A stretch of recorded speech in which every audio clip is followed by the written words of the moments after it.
you've already had a lot to deal with given what's going on with the travel business. So I appreciate you joining us under the circumstances. First question, how are you doing? Well, thanks for having me, and I'm very, very pleased to be able to say that I am physically fine. I've been symptom-free for many days now, so physically I am absolutely fine. Emotionally it's hard because I feel so fortunate, so lucky that I'm over it and not a problem now, but I know so many people have not had the same course and have actually had a much harder time with this virus, and I feel so sad for all of them, and I know a lot of people who are very scared about catching it, and I know not everyone's going to come out with such mild symptoms like I did and resolve it so quickly. So it's a mixture of thankfulness, glad I was lucky, but I recognize so many people have not been.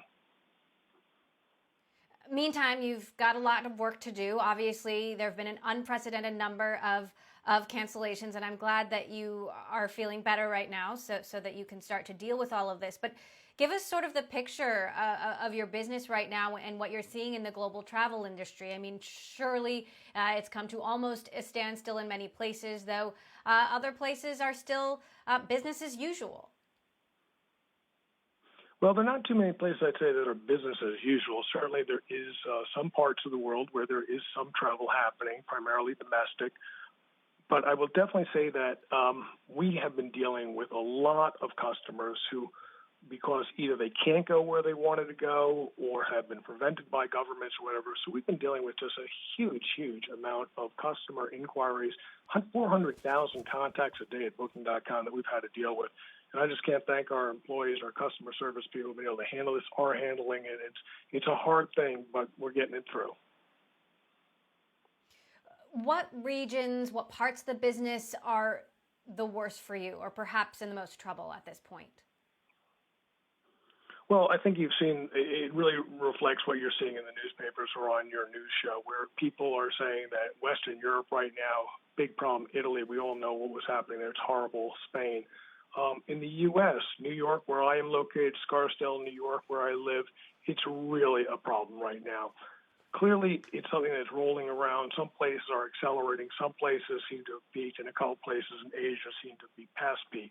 And we hear about China, where there's been a slight resurgence in economic activity and travel slowly beginning to come up a little bit for domestic travel there. But overall, we just all have to accept that travel entered this problem first, and they're probably going to be the last ones to leave it because there's still going to be a lot of hesitant for people who want to travel, who are going to get on it. I know that this is something that nobody likes to hear, but I fear that it's going to take some time for travel to come back. How much time? We're talking about the peak for infections potentially in August. That might be in the U.S., but it could be elsewhere around the world. Then there's the potential for the resurgence of the virus in various places that have already faced it. So how long is it going to take for the travel industry to rebound?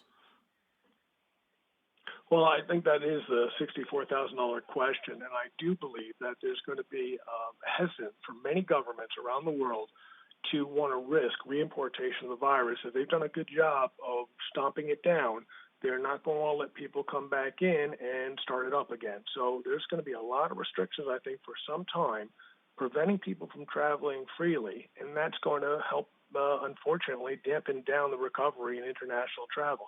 Domestic will come back a little bit faster, a little bit better, but still, overall, people are going to be concerned about getting on a plane or going anywhere because of concern about getting ill. What we really need are two things. We need a vaccine, of course, and that will just make it so much better for everybody. I know we all are hoping so much for that. The second thing, though, we absolutely need, and that's going to be governmental assistance. And it's happening somewhat. We saw those first steps. We saw the U.S. government step up and put in $2.2 trillion. We're seeing governments around the world begin to put in money. But I just want to make this clear, too. It's not going to be enough for the long run. We're going to need more.